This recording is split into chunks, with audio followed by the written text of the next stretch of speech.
கடலைப்பருப்பு வடை செய்ய போகிறோம். அதுக்கு 1/4 கிலோ கடலைப்பருப்பை ஊற வச்சு எடுத்துருக்கோம். ஒரு அரை மணி நேரம் மட்டும் ஊற வச்சு எடுத்துக்கோங்க. இப்போ மிக்சியில் போட்டு அரைச்சிக்க போகிறோம். மிக்சி ஜாரில் கடலைப்பருப்பு ஊற வச்சு சேர்த்ததுக்கு அப்புறமா கொஞ்சமாக சோம்பு சேர்த்துக்கலாம். ஒரு 3 காஞ்ச மிளகாய் சேர்த்துக்கலாம்.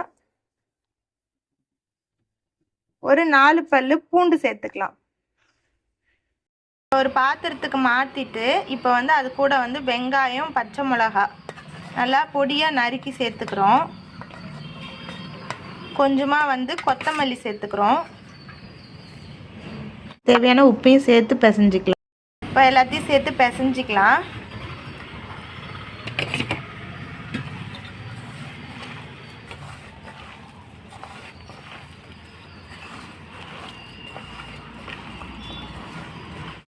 அடுப்பில் வானல் வச்சு எண்ணெய் சேர்த்துக்கோங்க.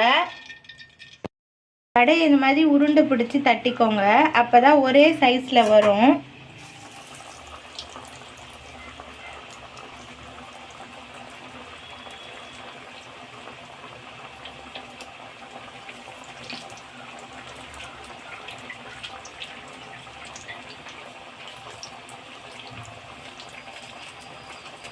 ஸ்லோ ஃப்ளேமில் ஃபஸ்ட்டு எண்ணெய் காஞ்சதுக்கப்புறம் ஸ்லோ ஃப்ளேமில் வச்சே நீங்கள் திருப்பிக்கோங்க. ஸ்லோவில் வச்சிங்கன்னா தான் கொஞ்சம் வேகும். அதனால தான் சொல்கிறேன். எண்ணெய் காஞ்சதுக்கப்புறம் ஸ்லோவில் வச்சு போட்டுட்டு அதுக்கப்புறம் திருப்பி எடுங்க.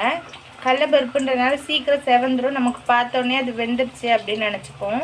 ஆனால் உள்ளே பார்த்தீங்கன்னா அப்படியே இருக்கும். அதுதான் இப்படி பொறுமையாக திருப்பி விட்டுக்கோங்க. அவ்வளோதாங்க, வடை ரெடி ஆயிடுச்சு. சூடாக கடலைப்பருப்பு வடை.